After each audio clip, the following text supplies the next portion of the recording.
Here's the thing. Birds are real, and it's mean to say that they're not.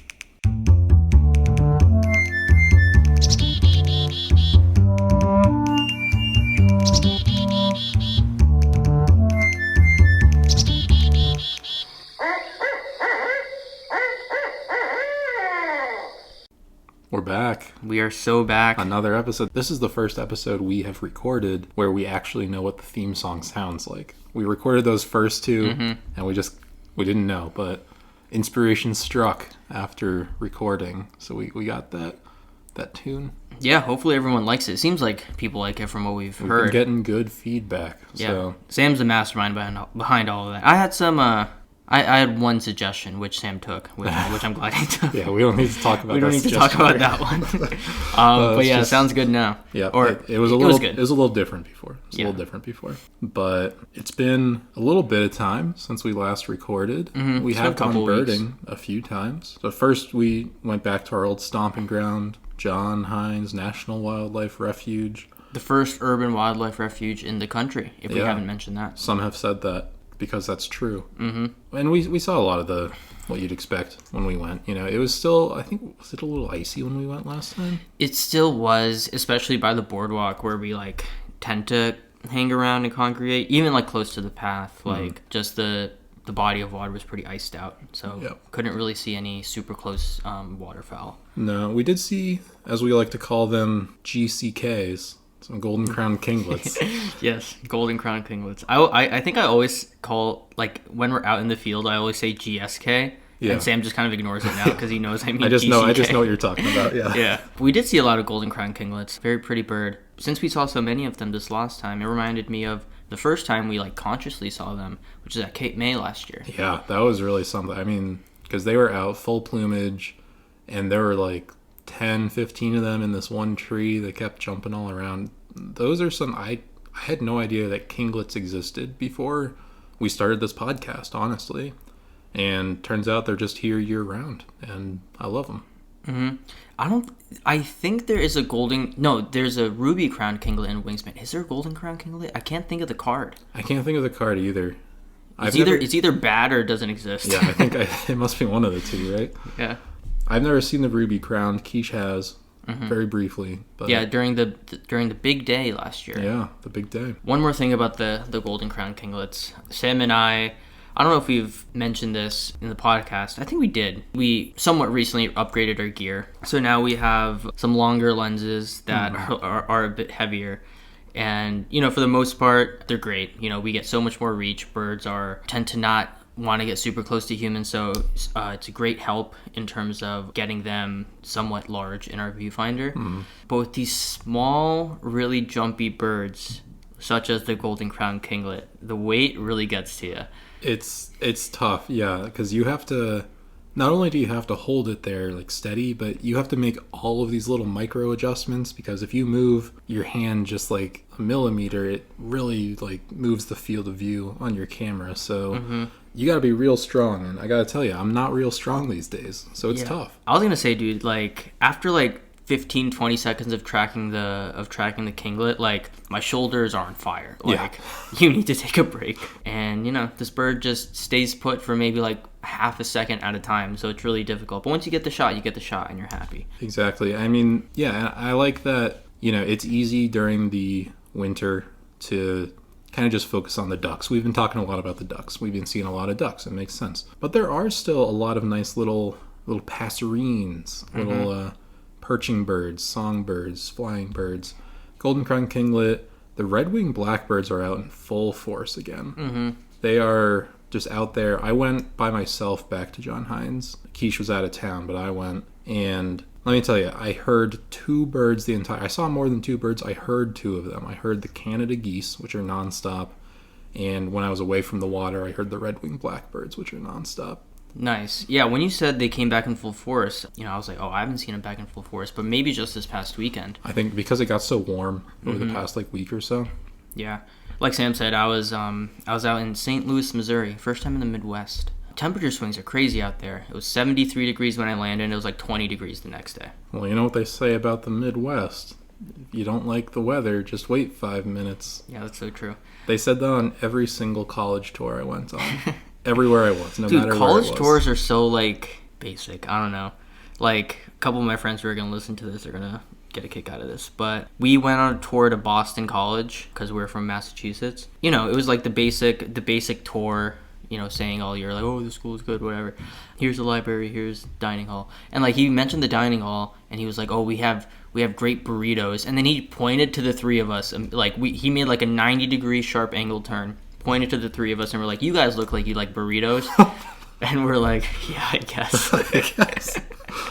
What you mean by that, buddy? Yeah, what's that supposed to mean?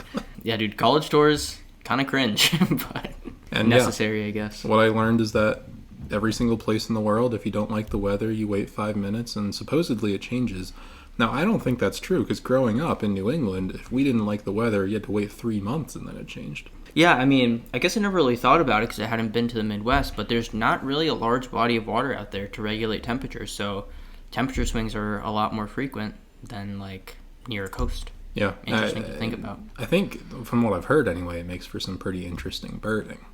Yeah, unfortunately did not have time to go birding. I was basically given, like, a pileated woodpecker on, like, a golden plate. For me, like, I was told exactly where to look for them, and they're always there. Just didn't have time. I went running during your time away. That's huge. I know. It's not something I do very often. In this place in West Philly called the Woodlands, which is a pretty popular place. And let me tell you, I used to run pretty fast back in my day, all right? When I was in like 6th grade, I ran a 5:30 mile. 5:25 actually, if I'm being... In 6th grade? In 6th grade. Wait. That's like world record status. Well, I reached this height when I was in 6th grade. Okay. And I didn't have any of the weight yet, so I was very fast. Mm-hmm. These days I'm running like a 13-minute mile, so you know, a little worse. Some people walk faster than that, but I was running, and I saw out of the corner of my eye, big bird, large bird, but you know, a passerine nonetheless, mm-hmm. a songbird, a perching bird.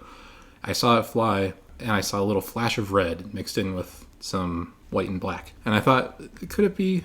No, it's definitely not, but maybe, you know.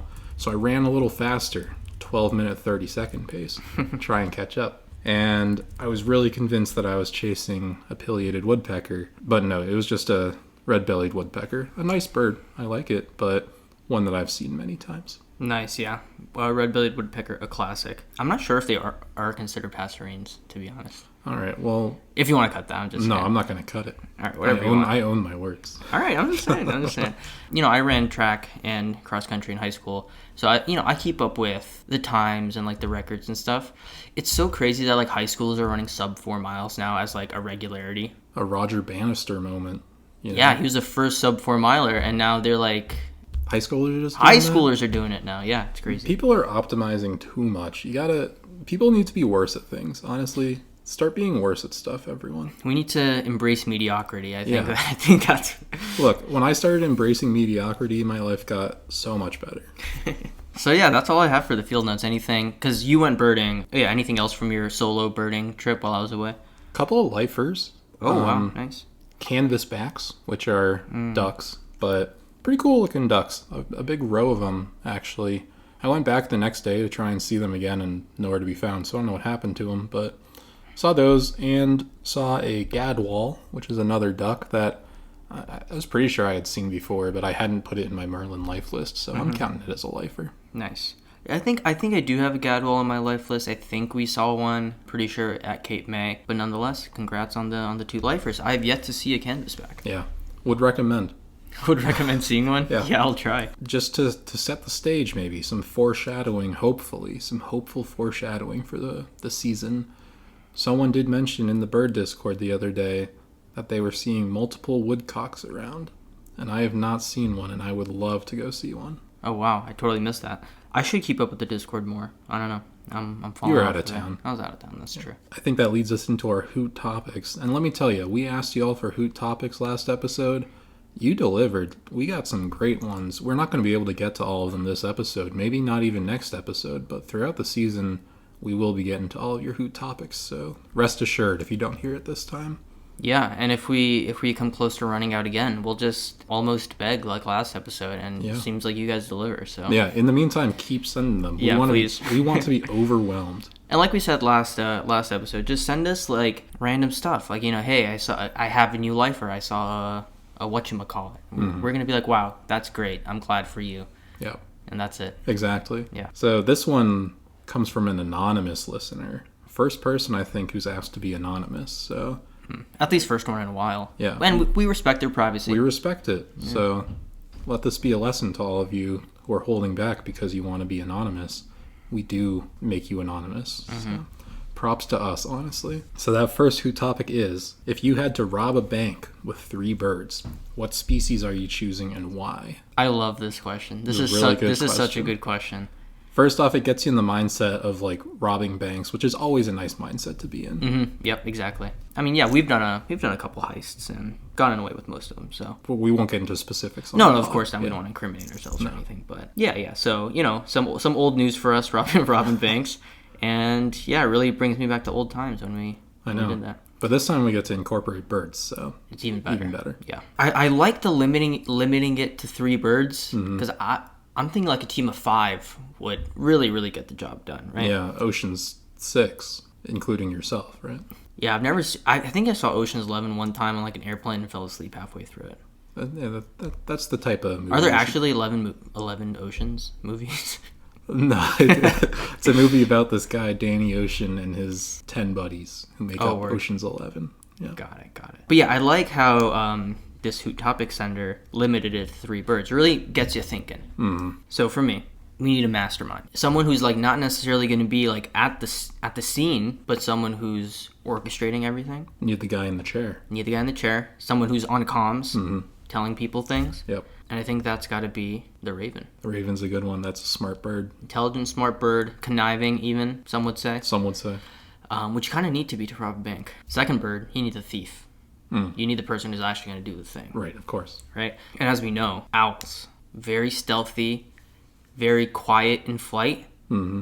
They could be flying around you wouldn't even know. So I'm going to go with maybe a smaller owl. I don't know if they're necessarily the quietest, but I'm thinking agility here. Yeah. Right? Yep. So maybe the short-eared owl. Ooh, short-eared. Yeah. I mean, I think they're all pretty quiet. I think that's the whole owl thing. They all have to be, right? Good team so far.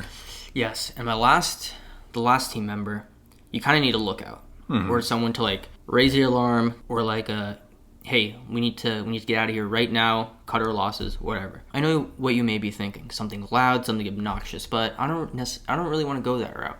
You need something that's going to alert the rest of your heist members, but not really cause a scene. So I'm going to go with something we talked about already earlier, the pileated woodpecker. Ooh. Because woodpecking, very distinct.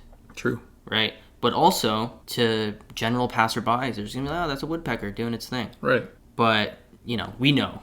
That's the alarm to, like, get out of here. They'll have, there's, like, a specific pattern. They'll knock, and then you'll know. Exactly. So that's my 3. We can go into reserves after we talk about your birds or your bank robbing team. Yeah. But yeah, I'm happy with my 3. It's nice. You're going for kind of like a stealth angle, like in and out, hopefully no one notices sort of thing. Yeah, that's my thing. That's how I've done it in the past. Yeah. I think for me, I'm more of a sort of brute force it kind of guy. Okay.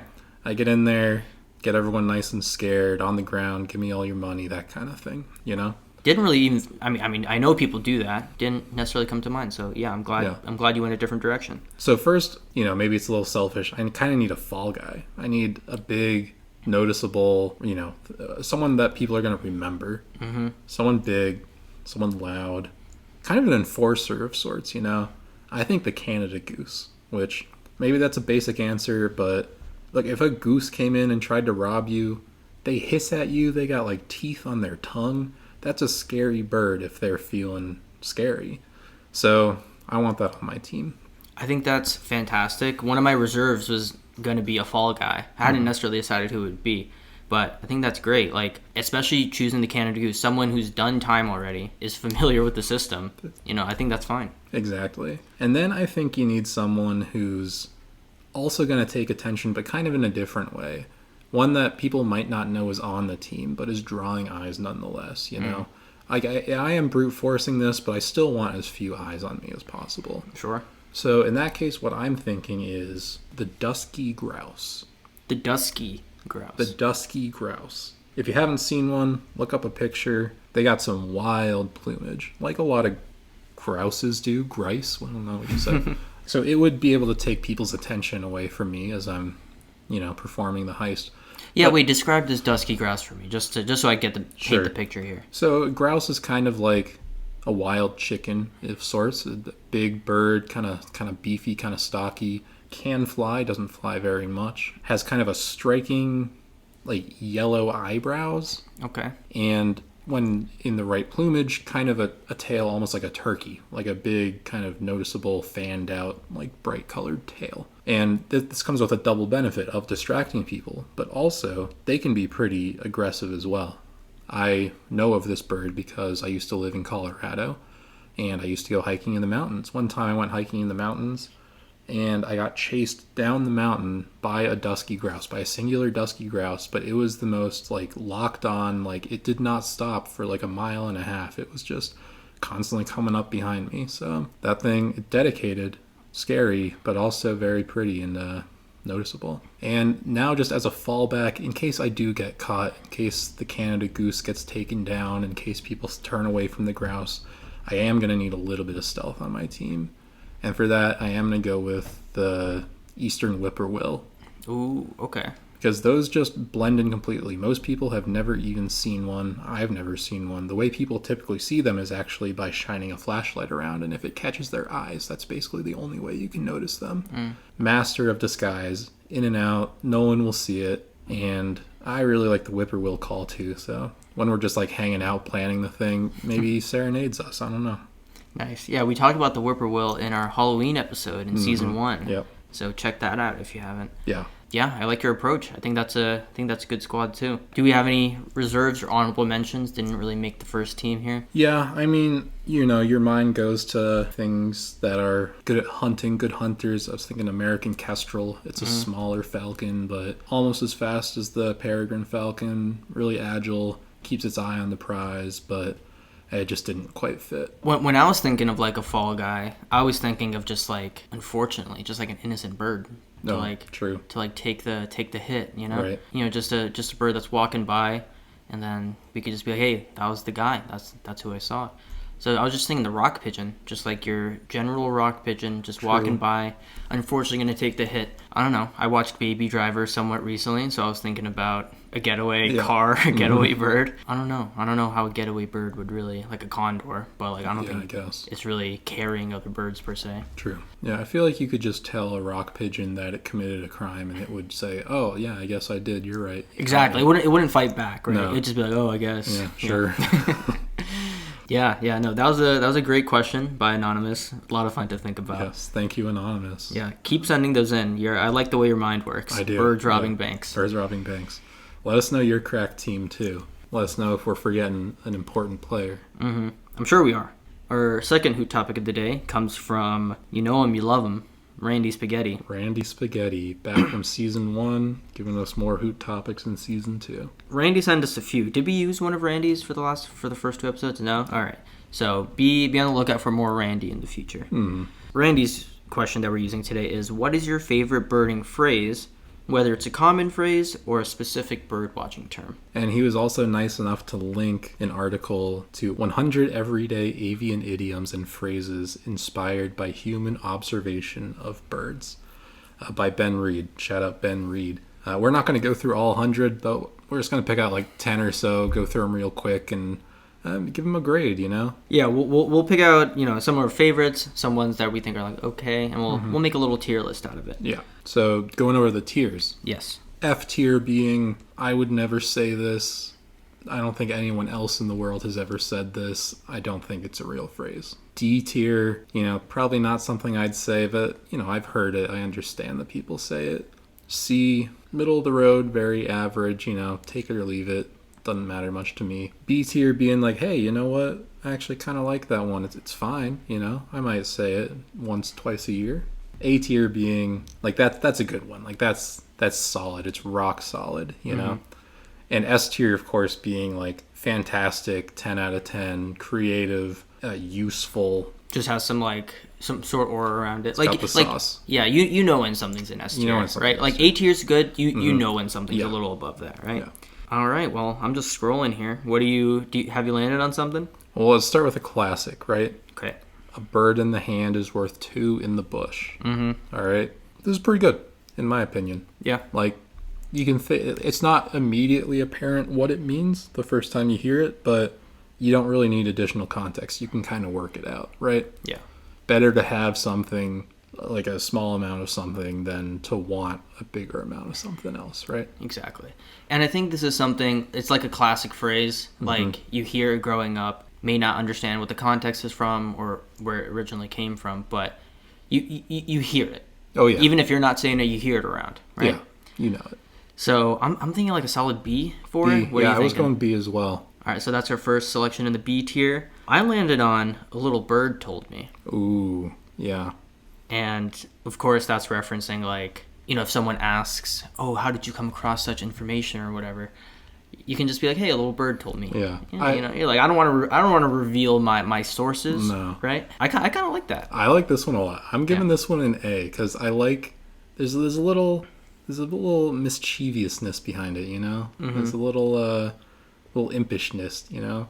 It's like, who told you this? Oh, a little bird, you know? Yeah. Everyone knows a bird didn't actually tell you this, but you gave it a little extra flair, you know? Exactly. And if someone uses that against you, like, hey, where did you find this cool whatever?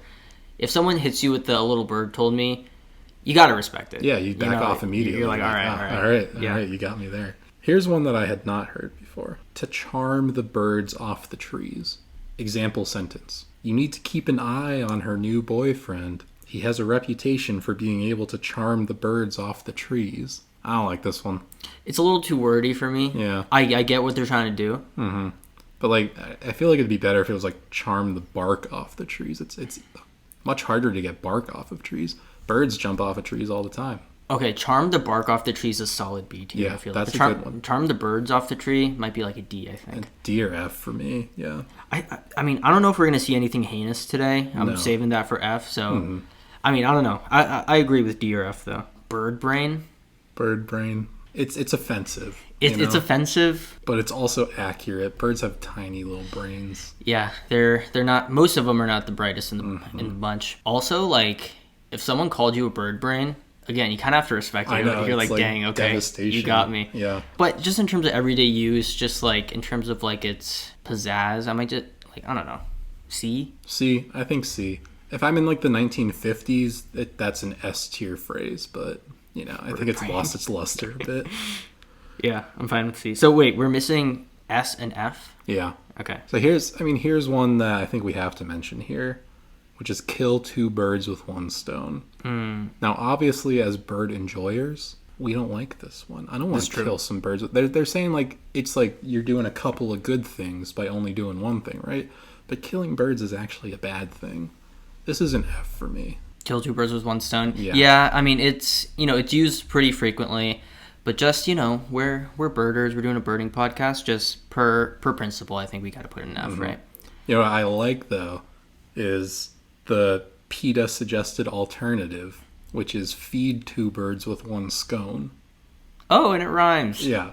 So I think that's pretty funny. Yeah. It's a better replacement than the feed two birds with one scone. Mm-hmm. I should get a scone. Scones are pretty good. Yeah. I don't know if this is necessarily S tier. I like it. Mm-hmm. Booby trap. Booby trap is good. Because, booby trap. People like it for other... I don't know.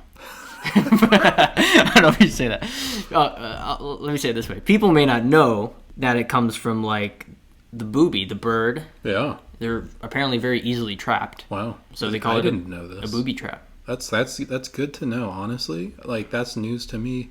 They could have called it anything. If they had called it, like, the robin trap, that's not a phrase. It just doesn't really come off. No. Yeah, it doesn't really roll off the tongue. Booby trap just kind of rolls off the tongue. Mm-hmm. I associate it with, like, pyramids and, like, or, like, Tomb Raider. Yeah, like you're exploring. Like Indiana Jones. Yeah. I don't know. I enjoy that. Do you think that's S tier worthy? For me, it's A, but I would respect if you put it in S. No, you're right. I did preface, like, when we were talking about the tiers, like, when something's in S tier. So, okay, we can put that in A. Here's one for me that is S tier. Okay. Also one that I've never heard, but that's kind of what makes it S tier for me.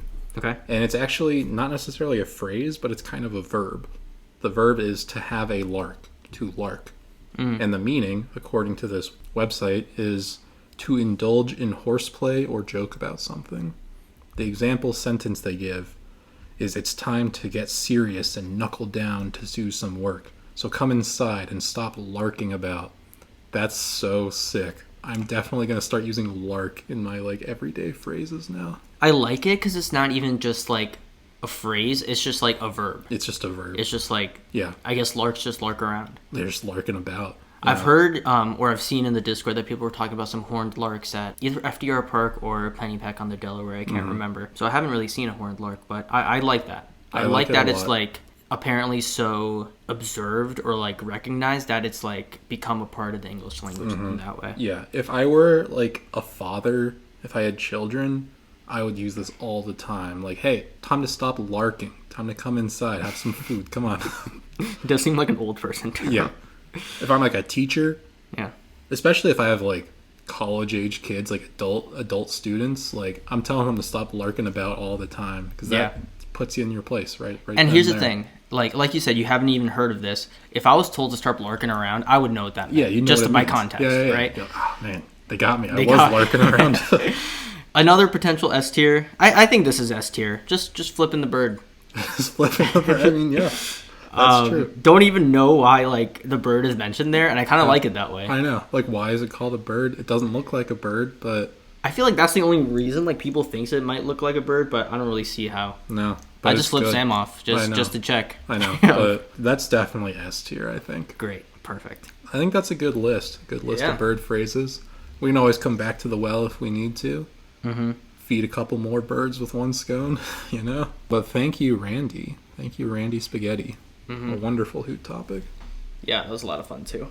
So Sam, you know I left town for St. Louis for like a week or so. So I parked my car, right? Because I flew there. Right. On an airplane. That's nuts. Yeah. Biomimicry, by the way. True. Shout out to last episode. So I didn't need my car. So I left it parked, unfortunately, underneath a power line. That'll get you. Can you guess what happened? And you got a nice new fresh coat of white paint. I did get a fresh coat of white paint. Had to go to the car wash and everything. In the moment, I was sad. I was like, why does this happen to me? You know, I'm a good person. You've had some tough parking luck. Yeah. Let's not even get into it. But like, why did this happen to me, right? And then after I calmed down, I was like, why did this happen? Yeah. Why are birds? You know. Why are they doing that? Or like how? And like, what goes into all of that, right? Right. So I do enjoy talking about bird anatomy. I think we talked about feathers for birds in previous episodes. You talked about the beaks. I'll talk about beaks a little bit today as well. But I just wanted to talk about the entire digestive tract, from acquiring food to absorbing all the nutrients from the food and getting rid of the remains. Right? This is good because, you know, like birds and mammals are pretty similar in a lot of ways. I think this is a way where they're pretty different. So yes and no. The basics are pretty similar, but most birds have a few different things that are going on that I'll talk about. And you know, there's such a wide variety of different birds and diets and bird shapes. So I'll try to touch on all those nuances as I go along. But hard to encompass everything. Right. Hard to generalize everything for every bird. But I'll try to make those distinctions as I move along. Cool. So of course, we have to start with the beak. The classic. The classic. We already talked about how beaks come in different shapes and sizes in previous episodes. Some call them bills. Some call them bills. And, you know, as we discussed, interchangeable. Yep. Crazily enough. I don't like that. But, you know, it is what it is. It is what it is. But that's how they basically collect and ingest their food, right? The beak shape and size depends on what kind of diet the bird has. Raptors will have larger curved beaks to tear flesh. And, you know, some other birds will have beaks to help them remove, like, the husks to access seeds. And other birds may have more specialized beaks or bills for, like, catching insects. Any other examples you can think of? Yeah, I mean, going back to the beak episode, hummingbirds with their super long bills that can get, like, into the flowers to get that nectar out. Pelicans with their kind of net-like bill catch fish. So, you know, a lot of different examples for a lot of different diets and ways they acquire food, right? Birds have saliva, like humans. I didn't know that. Yeah, and we use it for similar things with some small distinctions. Humans have amylase in our saliva, which is an enzyme that helps us chemically break food down as we mechanically break it down by, like, chewing, right, etc., right? It also helps us lubricate our food and swallow it.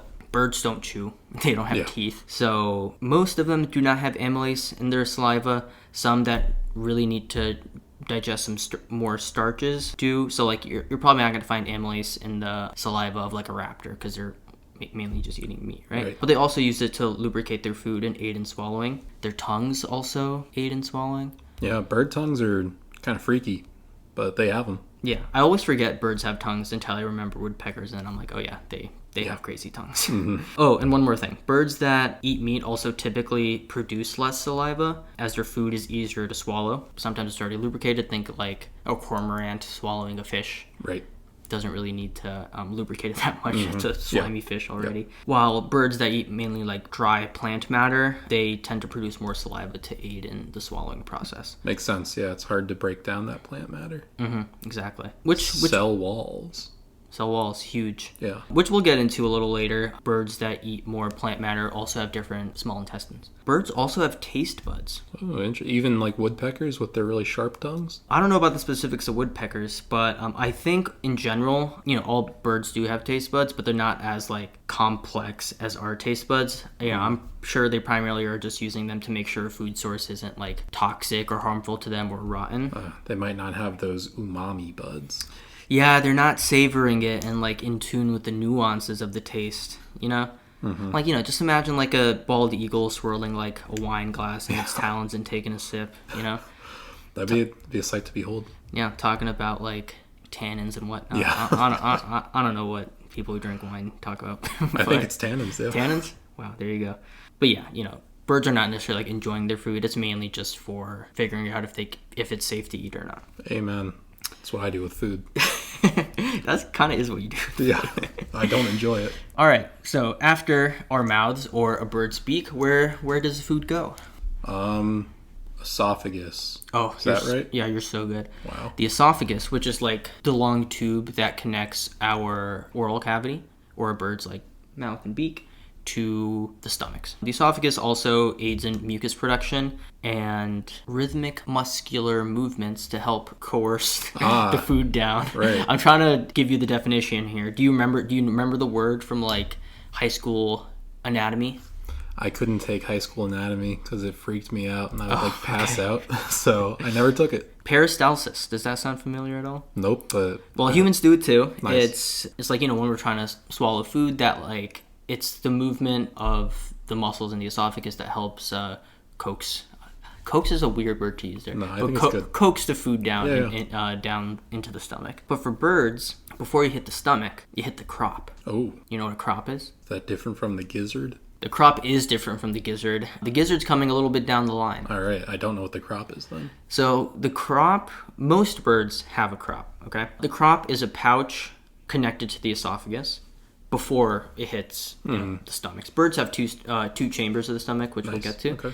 But the crop is a lot further up, closer to the oral cavity, in like the throat area before it hits the stomach. Like I said, it's a pouch connected to the esophagus. It is different size and shape for different birds, but it's primarily a holding and softening chamber. And then like a lot of times you can tell if a bird has a full crop if there's like a bulge in its throat area. Okay. So like probably like most noticeable in like a great blue heron when it's working like a fish all the way down there. You can sometimes see it kind of. Yeah, that's a good point. I don't know exactly about the great blue heron, but I know that bulge you're talking about because we've seen many a great blue heron swallow like the carp that are in John Hines. Yeah, some birds also have like pretty cool specific ways that they utilize the crop. They call it crop milk. There's like a lining of the crop that some birds can make use of as like a food aid to their chicks, like flamingo chicks and some penguin species kind of regurgitate that crop lining, that crop milk, and it kind of just provides nutrients.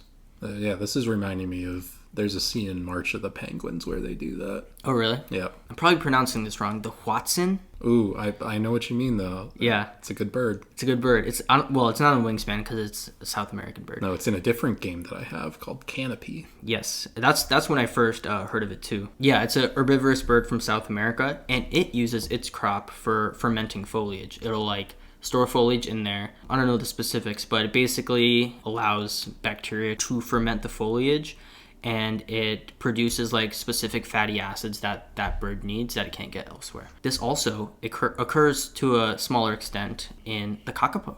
Oh, yeah? Our good friend the kakapo, always popping up every now and then. Yeah. Yeah, but the crop is really cool because basically it allows the bird to ingest far more food than it can process right away. So, yes, I think this is a good time when we're talking about the crop to talk about how birds have a pretty high basal metabolic rate compared to like larger animals. So, basal metabolic rate basically like the amount of energy you need just to do your basic functions. So you know how like for humans it's like, oh, based on a 2,000 calorie diet, you know, for the average person or whatever. Sure. That's just to like not gain weight or anything, but just to like meet your basic metabolic demands. Homeostasis, yeah. Birds have a very high basal metabolic rate because they're literally defying gravity. They're flying. Yeah. And they also have a higher internal temperature than humans. That makes sense because I feel like you see bigger mammals like us. Lions can eat like once a week basically, but like you see a bird, especially like a sparrow or something, it's going around for hours every day just eating everything it can find. Exactly. And you mentioned like the larger mammals. Like birds have a much higher surface area to volume ratio than humans, so they lose heat a lot faster. So a lot of the times when we see smaller birds, they're always in trees, they're always like looking for food, right? Versus when we see like a raptor, it could just be perching for a bit, right? So yeah, I think this is a good time to talk about that because birds need a lot of food all the time to maintain this basal metabolic rate, right? But they also can't eat so much because then they're not going to be able to fly. So they also have like a smaller storage capacity. So the crop helps them to hold more food that they can digest later. So let's think of vultures, right? Vultures, they're scavengers. So let's say they find a carcass down on the ground.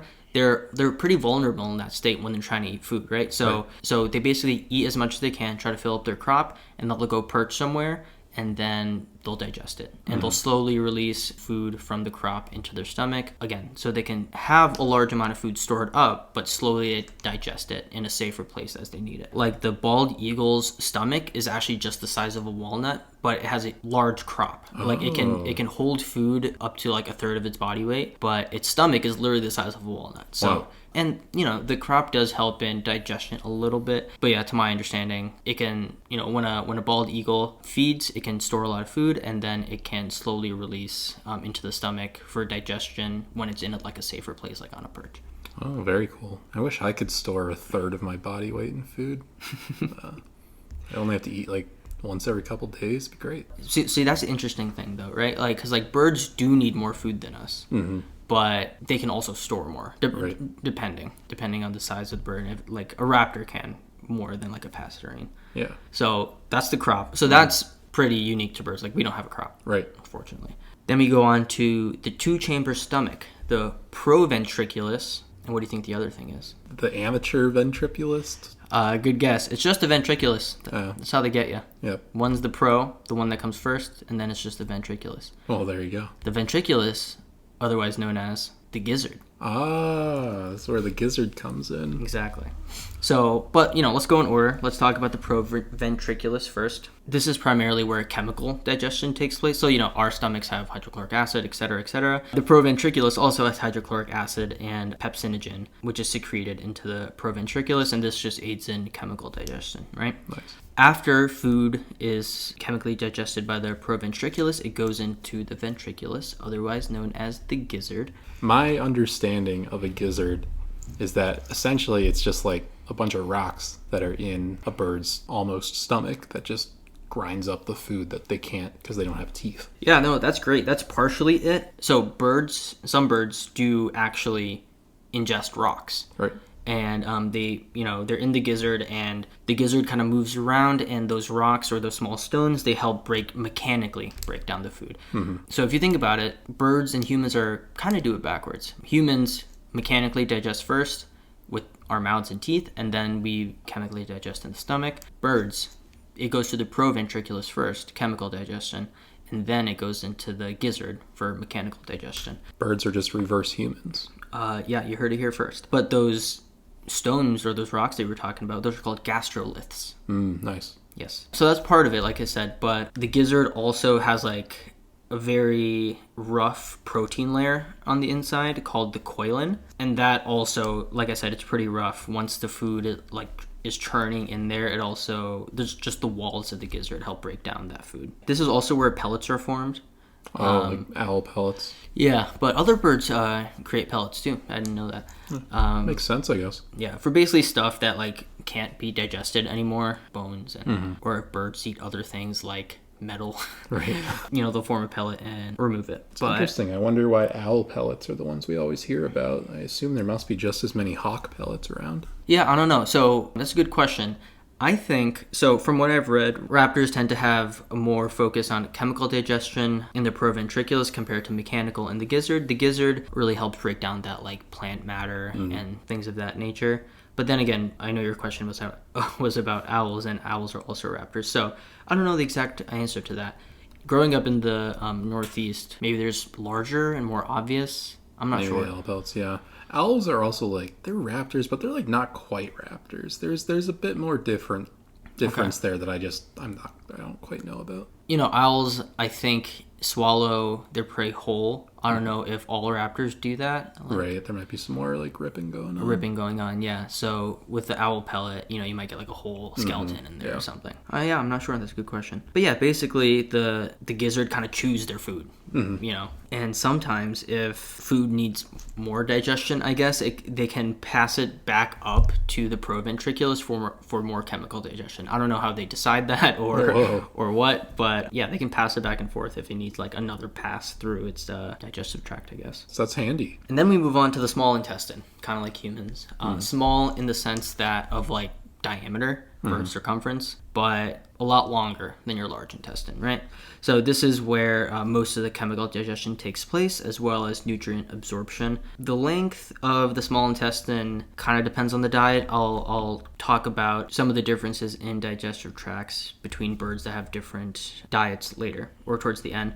But the long and short of it is birds that eat more plant matter have longer small intestines again, it's hard to really digest the plant matter, right? So cell walls and stuff like that. So the small intestine is longer in birds that are more herbivorous, and they're a lot shorter in birds that are more carnivorous. Makes sense. This is where the accessory organs such as the pancreas and liver also come into play in aiding in digestion, introducing bile and other digestive enzymes. I've never heard them referred to as accessory organs before. Makes them seem optional. Yeah, I don't think they're optional. Okay. Actually, the liver is typically the largest organ in a bird. Oh, okay. I guess that makes sense. Yeah, birds really do need to keep try to eliminate a lot of toxins from like the food they eat. Some birds even ingest clay on purpose to help remove toxins. Oh, wow. In addition to their large livers. And those bald eagles drinking the wine really need their livers. Exactly. Yeah. Oh, yeah. They have especially huge livers. Yeah. And then we hit the large intestine. Again, a lot shorter than the small intestine. It's actually not something I knew. Going back to me never taking biology. Yeah, the small intestine in humans is really, really long. It depends on the person, but I think they can go up to like 30 plus feet. Oh my God. Of just tubage in your belly there. Yeah, when I shadowed a surgery, I think there was an obstruction in someone's bowels and they didn't exactly know where it was. And I was just shadowing, I wasn't super close to the action. But they basically cut this person open and started from the top of their small intestine and just started squeezing, trying to find this obstruction. And there was just like, it was just like pulling out. It was kind of like a magic trick. They were just pulling out like more and more and more and more and more organs from this person. Well, just the one organ, the long small intestine, until they found it. I made the right decision not going into medicine, man. That's horrible. Listen, the surgeons were having a great time.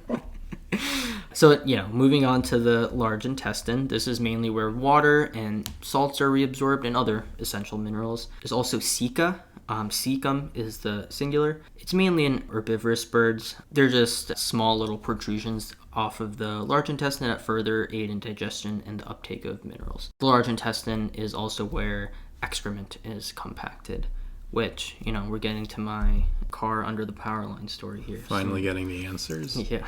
And then, we end at the cloaca. It's the final destination, if you will, of the avian digestive tract. It's multi-purpose. You may know that the cloaca is also used for excreting urine, feces, laying eggs, and also like transferring sperm during mating. Wow. Yeah, it's all in one. Multi-purpose, like a Swiss Army knife. So yes, the final step, defecation. We already talked about the intake of the food. We talked about the digestion of the food, the reuptake of nutrients, and defecation is the last step. Waste must be removed to decrease weight and make room for new food, and that's the final part of that. So, I mean, I get why the birds did it. I don't know why they needed to do it on my car specifically, but you know, they have a high basal metabolic rate. They need to eat food. They need more room to eat food. So I get why they did what they did. It's true. I mean, they need to be ready to defy gravity. That's what that song in Wicked is about, right? Oh yeah. I think so. Yes. So yeah, when we're out, all these smaller birds that we see, they're mainly just looking for food, right? Right. Because they have such a high energy demand.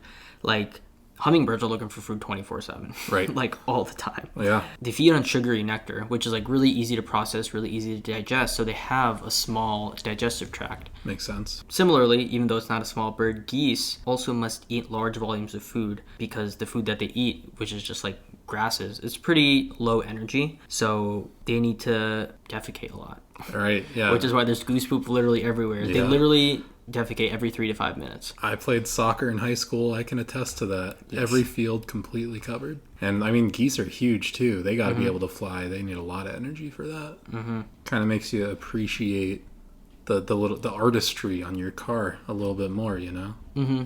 Yeah. I mean, it was a little annoying at first, but after learning about and knowing everything that it took to get onto my car, I'm honored at this point. Yeah. I mean, they can't be mad. Yeah. They included you in their journey to fly. And I'm sure it'll happen again. It'll happen again and again. Do you have any stories about birds and pooping on you? Yep. I mean, there was one time, I want to say I was in 4th, 5th grade maybe. Like the first age you are where you can start having like bad days and be like, oh, I had a bad day today, you know, in more of like a existential sense. And so I was just coming off of a pretty bad day, you know, old jaded 10-year-old Sam. And I get off the bus from school. I'm walking back to my house. A couple steps away, big thing of bird poop right on my head. Wasn't even the shoulder, where like the shoulder's supposed to be lucky. just on the head. Yep. I haven't even heard of that. Is it lucky to be on the shoulder? It's one of the left or right. I don't remember which one. Oh, okay. Yeah. Dang, I'm sorry that happened to you. Hey, you know what? It happened. You know? If 10-year-old Sam knew about everything it took, maybe he'd also be a little honored. So yeah, it's cool. I mean, it has a lot of similarities to the human digestive tract, but also some pretty cool and neat differences. Especially like the super specific stuff, like the Watson, like using their crop for like fermentation. Yeah, that's cool. It's really cool. The bald eagles are big fans of that since they love fermented drinks. Yes. You're the artist here. You need to make some sort of art with a bald eagle. Make a wine label for eagles. Yeah. For our merch that's coming out. Our merch, yeah. We've heard people want some merch. So. Yeah.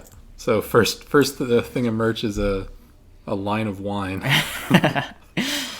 You get the grapes, I'll get the label. There we go. Perfect. Well, thank you. That was a very good main topic section, and that brings us to our final segment, the closing caw. So I believe the score is tied up 1-1. Whoever wins this goes into the lead, or we could both get it wrong and stay tied. We'll have to see. At the end of each episode that we record, I'm like, you know what? I'm actually going to study these bird calls, and it just never happens. Never happens. Nope. We should, though, just for, like, not even this, just for, like, general birding stuff. I know. Yeah. I only know, like, my 4 calls that I know, and I haven't learned any new ones, but... Yeah, I feel like, we know Carolina wren, we know black-capped chickadee, we know belted kingfisher. Tufted titmouse. I should have got that last time. Like, I was so mad I didn't get tufted titmouse last time. Yeah, I know. I think we know a few key ones. Yeah. I think so. All right. Well, I'll play one for you first.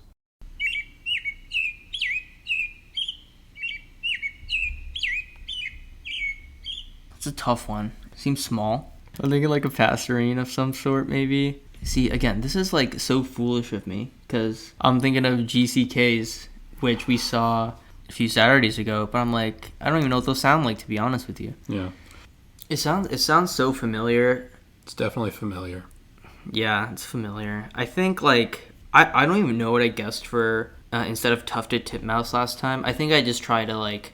I think you tried Carolina chickadee. Oh, okay. I think I should just go for the obvious one. This sounds familiar. I'll go with American robin. That's it. Nice. American Okay, Robin. great. I think I tried to think. I think too hard about it sometimes. I know. It's like one of those ones that's like too familiar. Yeah, almost. I'm like, that took me back, like, I'm just waking up as a 5-year-old in the morning. It's I don't one know. of those calls you're just always hearing. Exactly. Because robins are one of those birds that just, like, they blend in. You don't notice them. Yeah. They're just always there. And also, like, I'm not thinking about them. Like, yeah, okay, there's a robin. But, like, I'm not, like, thinking about them like I am a GCK, exactly. you know? All right, cool. I'm glad I didn't overthink that. I would have been really mad if I got American Robin wrong. All right. Got one for you here. All right.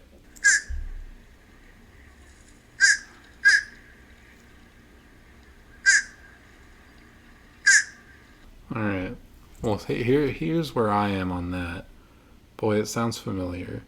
But it kind of sounds like if you took a raven and if you took a mallard and you kind of split the difference there. Mm-hmm.